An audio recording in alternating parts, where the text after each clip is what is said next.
Hey, how you doing today, Saul? Hey, how's it going, man? Did you get any vacation Not too bad. time between seasons? Absolutely. Nice. Absolutely. Went down to Florida and spent a week at catching some spring training games. So Awesome. we're in the baseball mode now. There you go. Always nice to get down there. I've actually never been to a spring training game. Actually, no, I take that back. I've been to one, a Mets game a couple years ago. Yeah, it's a fun time. It's a fun time. It's an opportunity to see a lot of, if you have kids, let them get chances for autographs and meet some players. And for those who are really concerned about, I guess, teams and stuff, getting a chance to see really a lot of younger guys. So it was a good time. Yeah, definitely. So now that you're into baseball mode, let's talk South Jersey baseball. And we started talking about this a little bit last weekend. Just the amount of talent that is in South Jersey, particularly on the pitching mound. I mean, there's some just studs out there. A lot of guys throwing in the 90s. We mentioned Jason Groom from Barnegat, one of the top MLB prospects. And, the boy over there at Gloucester Catholic, Mondial. There's just so many names out there. These colleges better start taking a look at South Jersey baseball. Well, I think they are. And if you look at some of, you look around the region, there's a lot of kids that are underclassmen, even 10th graders who have kind of already made a verbal commitment a little bit. I think nowadays with the specialization and with year-round facilities and individual trainers, that more kids are finding that maybe they want to play one sport and they're kind of just zoning in on it. And as far as pitching is concerned, this year really, if you look at it right now, it really just the pitching just jumps out at you because it looks like you could go into any league and you can probably go into most teams, and most teams have a definitive, solid number one. Some have two that colleges are taking serious looks at. If you look at the upper echelon, I guess you could say, pitchers right now in South Jersey, they're all locked in.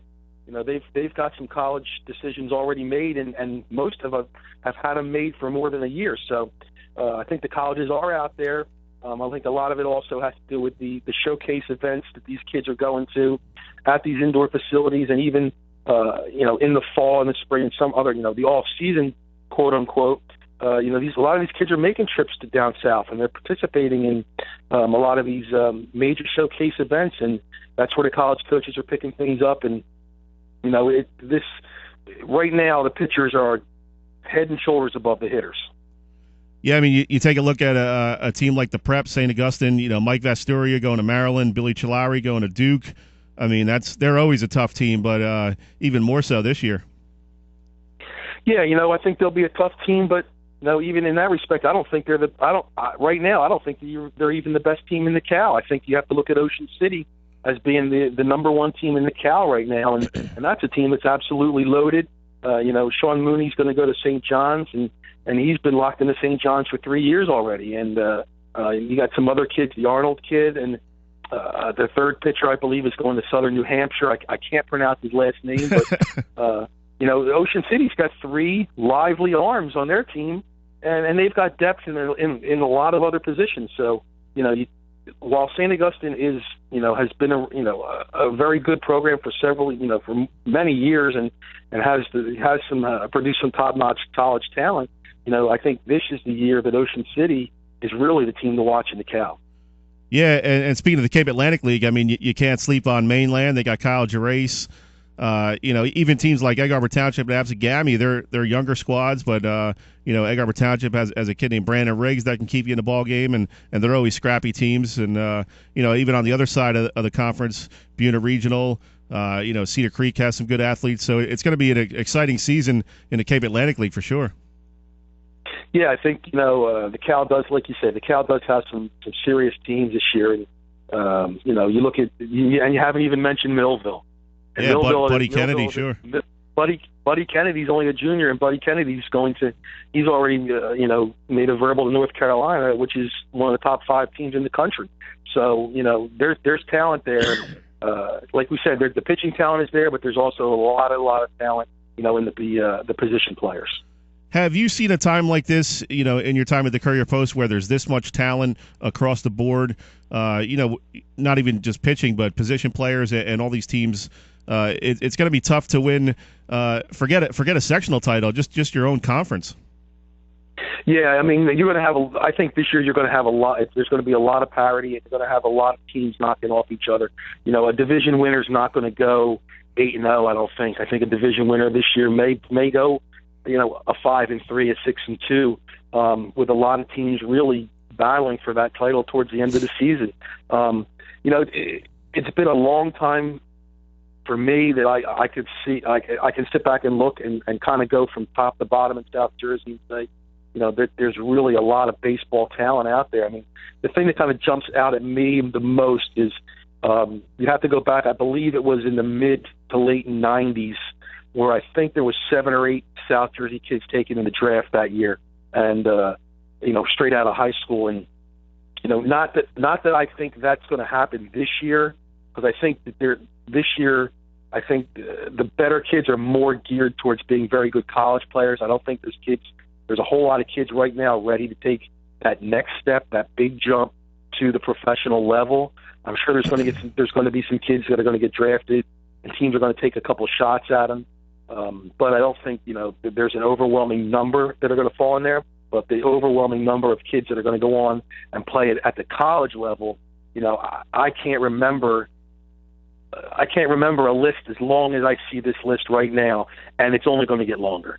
So, you know, I think for kids to get a chance to go to college, get a little bit of their education paid for, because college scholarships are not the same type of scholarships that are offered in basketball and football, you know, for the most part.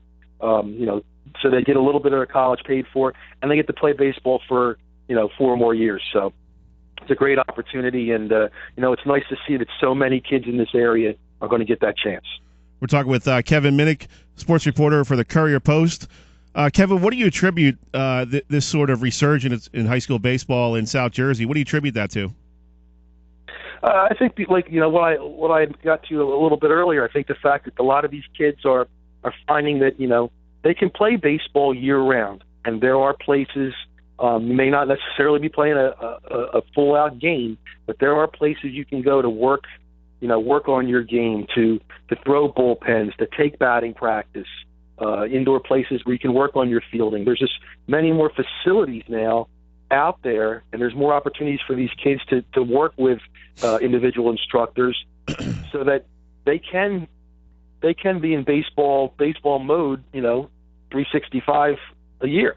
And, you know, for those kids who, you know, I'm not a big proponent of specializing in one sport. I think if a kid is talented enough and athletic enough to play a sport or two in high school, if he chooses to do so, take advantage of that, because it's never going to happen again.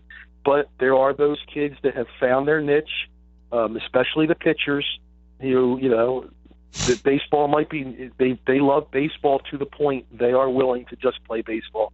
And like I said, there are places out there you can go to and do that, you can train, and there are plenty of places you can go south if you have the funds and the time and the, you know, the ability to do it. You can go south and play in these showcase events and you know, really let your talent shine. So I think that's probably, you know, in my opinion, that's probably the biggest thing, is the fact that you can participate and you can do baseball-oriented things year-round.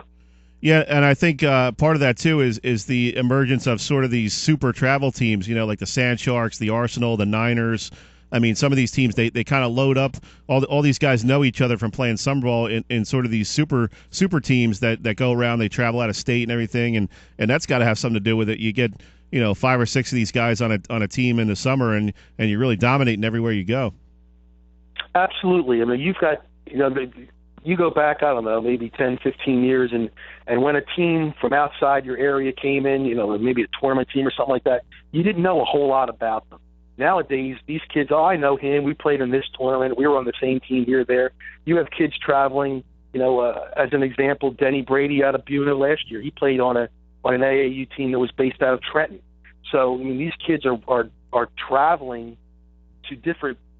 They're more than happy to travel an hour's drive, a 2 hours drive to play on these select teams, because they know that these select teams are going to be playing in these bigger events, and they're going to get an opportunity to be seen. And, you know, if you have like I said, if you have the money, basically, if you have the money to be able to hook up with one of these teams, play, do all the travel, and not just drive, but I'm sure they're getting on airplanes for weekend things, then that's obviously going to help your case. Kevin, before we let you go, real quick, give us a couple of teams we should be on the lookout for. Maybe teams that haven't really gotten a lot of press here in the preseason that maybe can jump up and make some noise here in the high school baseball season. Well, we're only a day in, and it looks like today's going to be a wash for the most part. But you look at a team. It's kind of, to me, it's the usual suspects to a degree. But Cherokee is a team that's going to jump out, I think, at people. They kind of struggled last year. They were a tournament team, but I don't think they played to the potential that they had. They struggled offensively. This year they have a lot of guys back. They're a team to watch out for. And a team that I'm really intrigued by in Group 4 especially is Clearview. Clearview's got themselves a handful of very talented underclassmen to go with a very good group of seniors. I think they're a team to definitely keep an eye on.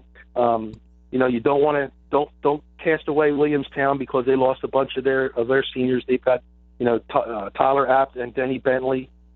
Denny's going to be going to NC State, two very good pitchers for them, and another big team, even Washington Township and Bishop Eustis, teams that are usually there, and they on paper they look like they've taken a hit as far as graduation is concerned, but they're the type of teams that reload every year. So I think when you come down to it, it's the usual suspects, but there's always going to be a couple of teams here and there that maybe by the end of this month, heading into the first week of May, you're going to kind of see, we never saw that coming, and that's what's going to make the season even more interesting come May and heading into tournament time. I tell you what, that Diamond Classic is going to be a heck of a tournament this year.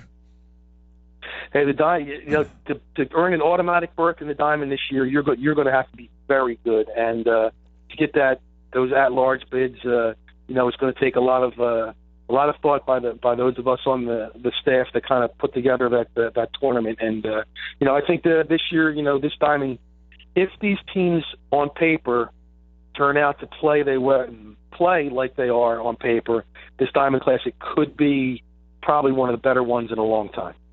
Good stuff, Kevin. Appreciate you hopping on board. We'll check in with you throughout the season. Absolutely, anytime. Thanks, Kevin. Appreciate it. Have a good weekend. You too. Bye-bye. All right, that was Kevin Minnick of the Courier Post. Always great to get his thoughts on high school sports. Does a great job covering football, baseball, basketball. Does a great job all year. So we thank him for jumping on board and giving us some insight to high school baseball. We're going